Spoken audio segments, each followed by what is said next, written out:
name's Jay Lozier, and I'll be talking about the colonization of Mars. Realistic or just a fantasy?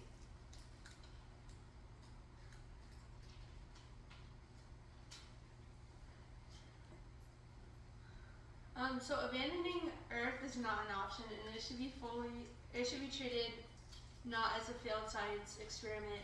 So, and why should we retreat to Mars if we can't even sustain ourselves?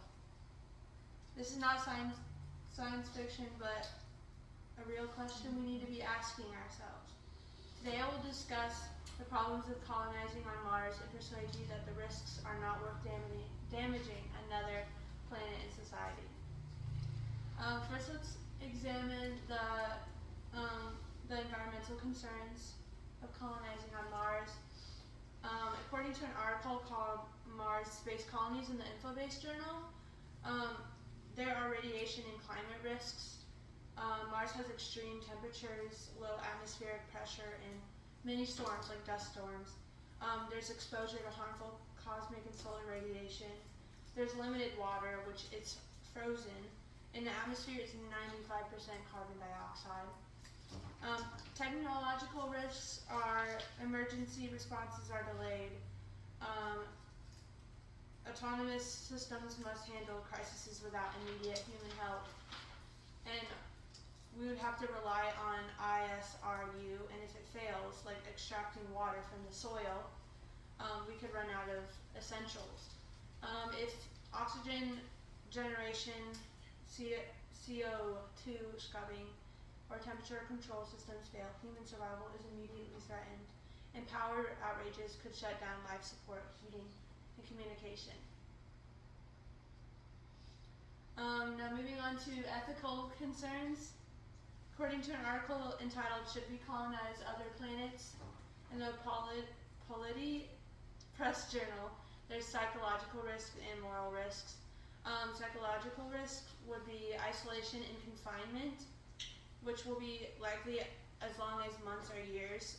Distance from Earth is an average of 140 million miles away.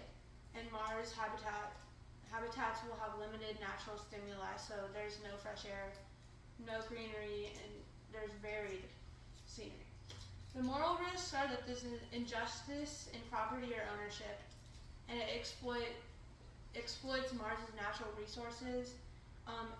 Also, what I added in is that embraces dangerous escape mentality, which is like, oh, because we're not going to do anything about Earth, we're just going to escape because, and imperial expansion in how the government will work. That would be a very large problem, because obviously it didn't work here on Earth because we left.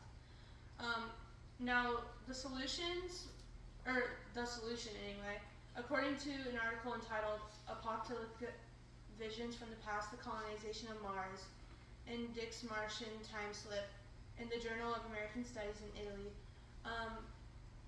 the two solutions would be address Earth's crises, which is the first one. So we would have to talk about climate change and how we would have to transition to renewable energy, carbon capture and storage, reforestation, and ecosystem restoration, and international agreements. Inequality, we would have to invest in education and healthcare. We would have to have fair access to green technologies, progressive taxation, and social safety net, global cooperation. Now this is like the solutions to addressing Earth's crises, and sustainability, which is creating sustainable agriculture, clean energy, water conservation. The other solution, according to an article entitled "Colonizing Mars in the Nature Physics Journal," is exposing impossible limits. Like I said earlier, the problems of colonizing on Mars is that there's extreme environment, resource scarcity, distance and isolation, human health risks.